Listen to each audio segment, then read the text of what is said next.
अभिभावक शिक्षा आज के समय में बड़ा महत्वपूर्ण है। आज संघ के बाल कार्य विभाग की ओर से ये एक विशिष्ट प्रकार का कार्यक्रम आयोजित हो रहा है और उसमें मुझे भी अपना विषय रखने का सौभाग्य प्राप्त हो रहा है।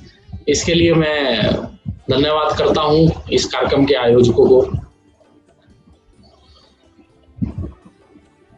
अभिभावक और बालक यानी विद्यार्थी, इसके बारे में चर्चा करते समय प्रारंभ में मैं 3 बातें कहूंगा। वो बहुत बेसिक बातें हैं, बहुत मूलभूत बातें हैं। पहली बात है, आज के बालक ये 21वीं सदी के बालक हैं, 21वीं सदी, और आज के अभिभावक वो भी 21वीं सदी के अभिभावक हैं। सामान्यतः अभिभावक जब विद्यार्थी से चर्चा करता है, डीलिंग करता है, उससे अपेक्षा करता है, तो वो अपने बाल्यकाल को ध्यान में रख के चर्चा अधिक करता है। उसका बाल्यकाल वो 20वीं सदी का है, आज के विद्यार्थी का बाल्यकाल ये 21वीं सदी का है। इसलिए ये बेसिक बात ये हमें ध्यान करने की है कि विद्यार्थी भी 21वीं सदी का है, अभिभावक भी 21वीं सदी का है। इसलिए हमारे को उनसे संवाद करते समय, उनसे डीलिंग करते समय ये सब ध्यान रखना पड़ेगा। दूसरी बात मैं कहता हूं, जब शिक्षा की बात आती है, सामान्यतः शिक्षा जगत में शिक्षा को एकेडमिक मानते हैं, संस्कार और विचार इसको अलग बातें मानते हैं। शिक्षा में एकेडमिक अक्षर ज्ञान, विषय ज्ञान और संस्कार और विचार, ये तीनों उसी शब्द में समाहित हैं। तो ये एक बेसिक बात भी अभिभावकों में ध्यान में रहनी चाहिए। और तीसरी बात है, अभिभावक और विद्यार्थी का संवाद कैसा है, आपसी बातचीत कैसी है घर में, वो सरल, सहज, स्वस्थ बातचीत है या अन्य किसी प्रकार की है। इन सब बातों पर अगर चिंतन करेंगे तो हमारे यहाँ परिवार में छोटी छोटी प्रकार की समस्याएं, छोटी छोटी प्रकार की जिज्ञासाएं, तो फिर उसका समाधान स्वतः मिलेगा। जब हम शिक्षा की बात करते हैं, पढ़ाई की बात करते हैं, तो क्या ध्यान रखना विद्यार्थियों के संबंध में, तो उसमें एक बात है कि पढ़ाई के संबंध में बालक के ऊपर, विद्यार्थी के ऊपर बहुत सारी बातें थोपी जाती हैं। कौन सा विषय करना है, तुमने ये करना है, तुम ये करो, तुम वो करो। तो ऐसा थोपने से उसके मन में अलग प्रकार के भाव आते हैं। इसलिए मैं कहता हूं, पढ़ाई के लिए कुछ भी थोपे नहीं, बल्कि उसको मोटिवेट करें। मोटिवेट ये संवाद से हो सकता है। दूसरा है, शिक्षा की, पढ़ाई की, विषयों की उसकी समझ बढ़ाएं। वो समझ कैसे बढ़ सकती है, वो चाहे गणित के विषय में है, विज्ञान के विषय में है, चाहे वो सामाजिक विज्ञान के विषय में है, वो हिंदी भाषा के विषय में है या कंप्यूटर साइंस के विषय में है। जितनी उसकी अपनी समझ बढ़ती जाएगी, उतना विषय अच्छा होता चला जाएगा। और दूसरी बात, समझ कर वो पढ़ाई करें। आजकल एक शब्द चलता है, उगलना और निगलना। ये शिक्षा जगत में बड़ा प्रचलित शब्द है। हम में से जो अभिभावक शिक्षा जगत से जुड़े हुए हैं वो इसको सहज जानते हैं। यानी रटो, रटने के बाद अगले दिन या तो सुनाओ या एग्जाम में लिख करके आओ। तो इससे अलग हट करके वो जो भी पढ़े उसके कॉन्सेप्ट क्लियर करे, उसको समझ कर करे। प्रारंभ में ऐसा करने पर समय अधिक लगेगा, लेकिन बाद में धीरे धीरे स्पीड अपने आप विद्यार्थी की बढ़ती चली जाएगी। 2 बातें और घरों में चलती हैं। सामान्यतः बहुत सारे घरों में जाना होता है, बहुत सारे अभिभावकों से बातचीत होती है। एक है, घर में बड़ा कॉमन है विषय, वो है एक्सचेंज ऑफर चलता है। बेटा तुम अपना काम कर लो, फिर तुम्हें मोबाइल मिल जाएगा। बेटा तुम ये कर लो, फिर तुम्हें आइसक्रीम ला करके देंगे। ये छोटे छोटे छोटे एक्सचेंज ऑफर बहुत चलते हैं। जब विद्यार्थी बड़ा होता है तो वो फिर विद्यार्थी की ओर से एक्सचेंज ऑफर आने शुरू हो जाते हैं। ये लाकर दोगे तो मैं पढ़ाई करूंगा, ये लाके दोगे तो मैं ऐसा करूंगा। तो ये एक्सचेंज ऑफर से बचना चाहिए। दूसरी बात है, पढ़ाई के लिए आजकल के माता पिता ये बड़े कॉन्शियस हो गए हैं। 10-20 वर्ष पहले उतनी कॉन्शियसनेस नहीं होती थी, बड़े जागरूक हैं। स्वाभाविक रूप से वो होना भी चाहिए और वो अच्छा भी है आज के युग के हिसाब से। लेकिन उस जागरूकता के चक्कर में जब पढ़ते हैं तो फिर बालक की ओवर केयर भी होना शुरू होती है। एक अभिभावक ने अपने बालक के संबंध में मेरे से बातचीत की कि वो पढ़ता नहीं है, पढ़ता है पर उसको बड़ी टेंशन रहती है, ऐसा होता है वैसा होता है। सारी बातचीत सुनने के बाद मैंने कहा एक चीज मुझे समझ में आई है कि आपके घर में आप बालक की आवश्यकता से अधिक चिंता करती हैं, इसलिए आप भी चिंता में हैं, विद्यार्थी भी चिंता में है। यानी उसकी केयर जो है वो ओवर हो रही है। जब ओवर केयर होती है तो भी जैसा हम विकास शिक्षा की दृष्टि से बालक का सोचते हैं वैसा नहीं होता। फिर जब ओवर केयर होती है तो अपेक्षाएं भी अधिक पाली जाती हैं। अभिभावक ये नहीं सोचता है कि विद्यार्थी की क्षमता कैसी है, उसकी रुचि कैसी है, उसका बेसिक ज्ञान कितना है, वो कितना आगे जा सकता है। नहीं, मेरा बच्चा हर चीज में फर्स्ट आना चाहिए, मेरा बच्चा डॉक्टर ही बनना चाहिए, मेरा बच्चा इंजीनियर ही बनना चाहिए, आगे कंपटीशन है उसके लिए करना ही चाहिए। इसलिए वो अपने मन में समाज में दूसरों को देखते हुए अनेक प्रकार की अपेक्षाएं पालता चला जाता है। वो अपेक्षाएं बच्चे पर थोपता चला जाता है तो वो आगे बढ़ने की बजाय मन में अवसाद और हीन भावना के कारण वो पीछे होता चला जाता है। इसलिए अपेक्षाएं रखनी चाहिए, मैं मना नहीं कर रहा, अपेक्षाएं पालनी चाहिए, लेकिन वो जितना है, जैसा है, जहां तक जा सकता है उसी अनुरूप हमारी अपेक्षाओं को उसके सामने रखना चाहिए। आजकल परीक्षा के अंकों की बड़ी बात आती है, परीक्षा में कितने अंक आए, तो मेरे तो 80 आए, 90 क्यों नहीं आए, 95 क्यों नहीं आए, 98 क्यों नहीं आए। मेरी उस एक्सपेक्टेशन जो है वो इतनी थी। एक अभिभावकों के साथ चर्चा में एक अभिभावक ने कहा कि मेरी अपेक्षा थी कि 90% आएंगे पर उसके 75% ही आए, और ये कहते हुए माँ जो है रो पड़ी, हम बहुत करते हैं जी, बड़ी चिंता करते हैं, ऐसा होता है वैसा होता है। अब अंक तो उतने ही आएंगे जितना उसने परीक्षा में लिखा है, और परीक्षा में उतना ही लिखेगा जितना उसने अध्ययन किया है, जितना उसको लर्निंग हुई है, अधिगम हुआ है। इसका मतलब उस माता ने क्या है, अपने बालक से अपेक्षाएं बहुत अधिक पाल रखी है। और ये अगर इतनी चिंता माँ कर रही है, उसको बालक को पता चलेगा, विद्यार्थी को पता चलेगा, तो वो भी हो सकता है अवसाद में आ जाए और अगली कक्षा में 75 भी ना आए, वो 60 ही रह जाए। इसलिए अंकों की दौड़ आज के समय में है, उसकी बजाय उसको आता क्या है। घर में अगर माता पिता पढ़े लिखे हैं या आपके आसपास कोई ऐसे पढ़े लिखे हैं तो ये जानने का प्रयास करें जिस कक्षा में है, जो विषय वो पढ़ रहा है उसमें उसको कुछ आता भी है कि नहीं है, या केवल अंक ही लिए जा रहे हैं। कई बार अंक आते रहते हैं लेकिन आता कुछ नहीं है, तो इसके बारे में भी एक सोचने की आवश्यकता है। कुछ बातें अभिभावकों को और विद्यार्थी को ध्यान में रखकर घर में करने की आवश्यकता है। उसमें से पहली बात है कि घर में वो उनके लिए क्या उपलब्ध कराए।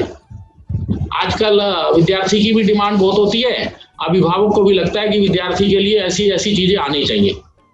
लेकिन मैं एक 3-4 चीजों की बात कहूंगा कि वो अभिभावक विद्यार्थी के लिए उपलब्ध कराए।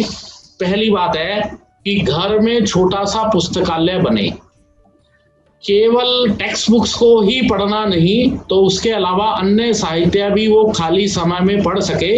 इसलिए अच्छी जीवनियां, अच्छी कहानियां, उसकी पुस्तकें घर में उपलब्ध कराए। अंग्रेजी में कोट्स है, a room without books like body without soul. अगर कक्ष में किताबें नहीं है तो वैसे ही लगता है जैसे शरीर में आत्मा नहीं है। वो घर में रहेंगी तो बालक उसको खाली समय में, जब उसको समय लगेगा, पढ़ेगा, देखेगा, रुचि होगा। और दूसरा है, घर में उसके लिए समाचार उपलब्ध कराएं। जैसे हम जब पढ़ा करते थे तो बहुत सारे लोग कहते थे कि अगर आपको इंग्लिश कम्युनिकेशन अच्छा करना है तो इंग्लिश का पेपर, न्यूज़पेपर है, वो पढ़ा करिए रोज। शुरू में समझ नहीं आएगा, लेकिन 15 दिन में, 1 महीने में धीरे धीरे समझ आना शुरू हो जाएगा। भाषा जितना उपयोग करते हैं उतनी ही आती है।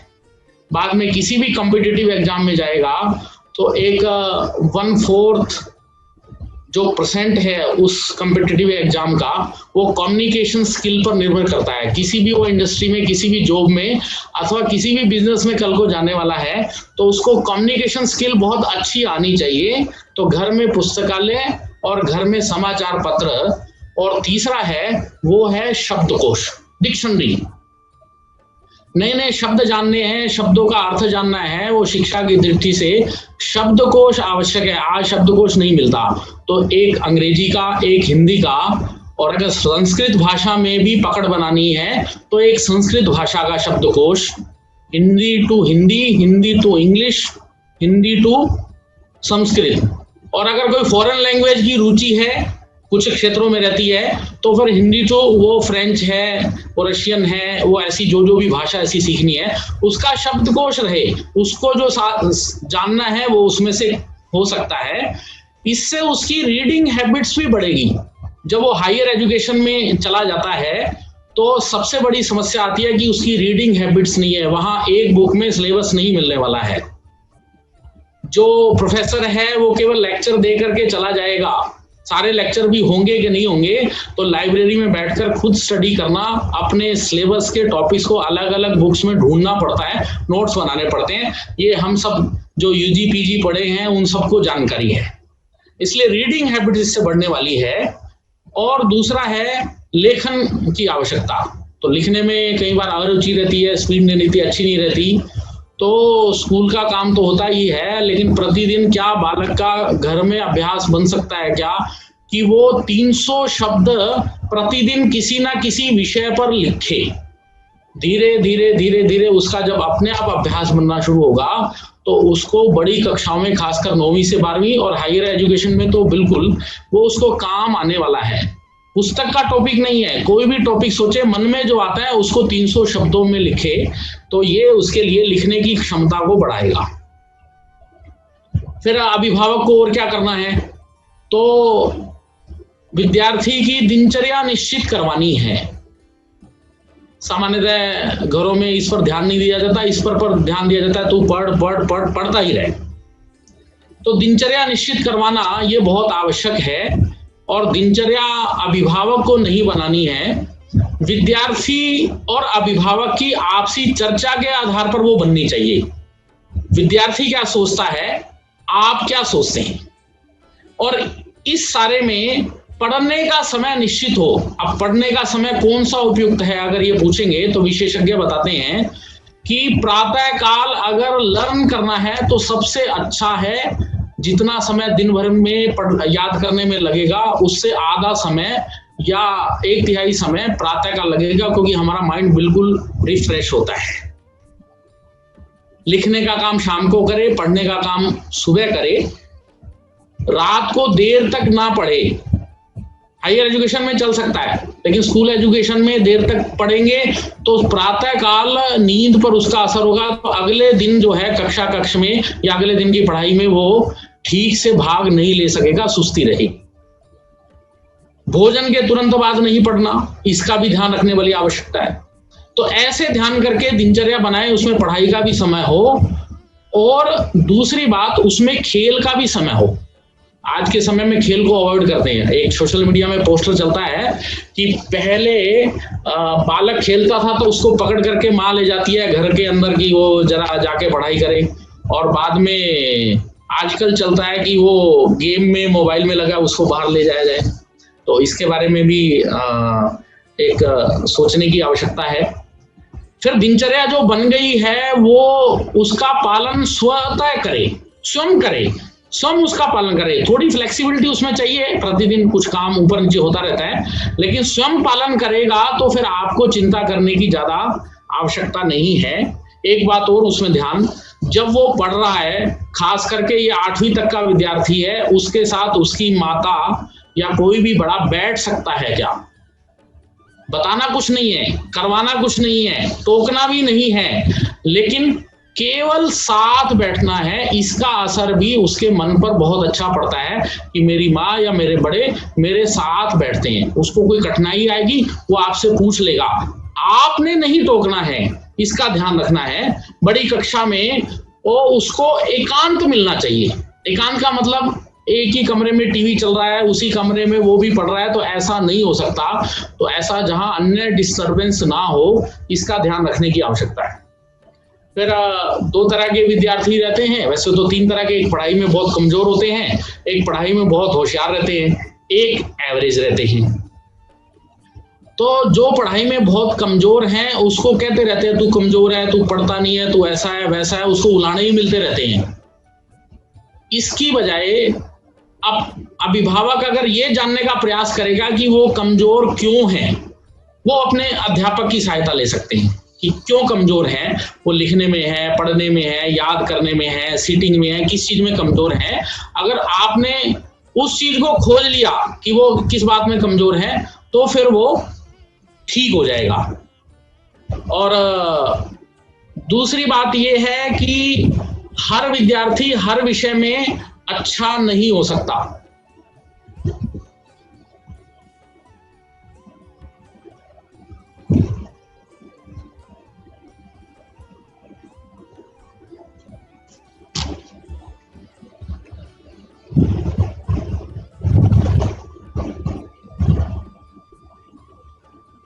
बीच में कुछ डिस्कनेक्ट हो गया था।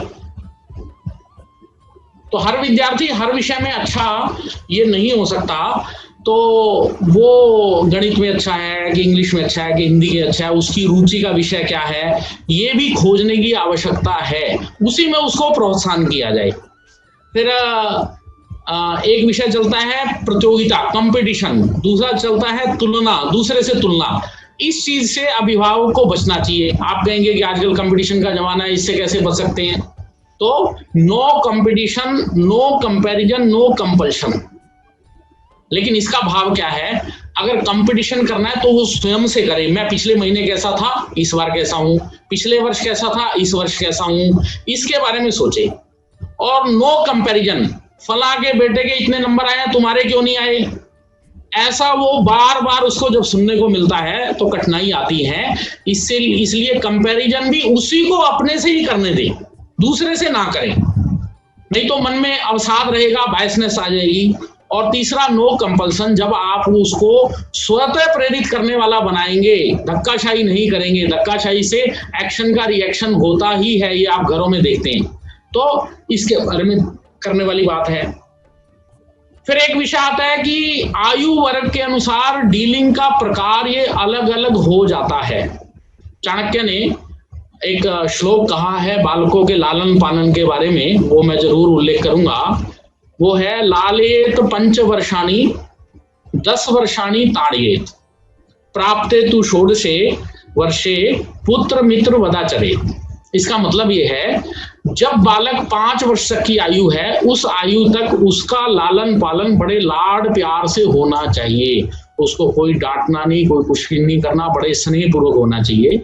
10 वर्षानी ताड़िए, अगले 10 वर्ष यानी 6 वर्ष से लेकर और 16 वर्ष तक की आयु तक, 15 वर्ष तक 16 वर्ष की आयु तक नियम पालन, अनुशासन, समय पालन, संस्कार, इसके प्रति अभिभावकों में दृढ़ता चाहिए। वो जो चीजें इस काल में उसके जीवन में आएगी, जीवन भर वो रहने वाली है। इसके लिए अगर अभिभावक को सख्त भी होना पड़े तो वो उसको होना चाहिए। और तीसरा, जब बालक 16 वर्ष का हो जाता है तो उससे मित्रवत व्यवहार करना चाहिए। हरियाणा के संबंध में गांव में कहावत चलती है, पिता की जूती अगर बेटे के पाँव में आनी लग जाए तो पिता को बेटे से मित्र जैसा व्यवहार करना चाहिए। ऐसी आम कहावत चलती है। वो चाणक्य ने जो कहा वो वही है। तो इसके बारे में करने की बात है। और एक विषय आज के संबंध में है, मैंने 21वीं सदी की बात की है, वो है मोबाइल और इंटरनेट, और उसका उपयोग क्या हो और दुरुपयोग क्या हो। कमल जी से चर्चा हो रही थी तो चर्चा में आया कि ये एक ट्रेंडिंग प्रश्न है, यानी सबसे अधिक पूछा गया है ये आज के समय में, और उसका पढ़ाई पर प्रभाव, दुष्प्रभाव, सब चीजों और ऑनलाइन क्लासेज ये सब चलता है। तो मैं दो छोटे छोटे उदाहरण रखूंगा। पहला है, मैं ये बात है 2001-2 की, सोनीपत में रहता था, एक स्वयंसेवक के घर में गया, उसके बाद शाखा का मुख्य शिक्षक का दायित्व था। घर में जब गया तो मैंने कहा कि शाम का समय हो गया है, समाचार आ रहे होंगे, जरा टीवी लगा दो, समाचार देख लेते हैं। तो उन्होंने कहा भाई साहब टीवी मतलब समाचार सुन सकते हैं, देख नहीं सकते। मैंने कहा ऐसा कौन सा टीवी आ गया जिसमें दिखता नहीं है, सुनता है। तो उन्होंने कहा कि हमारे घर में टीवी ही नहीं है, रेडियो है, केवल रेडियो पर सुन सकते हैं।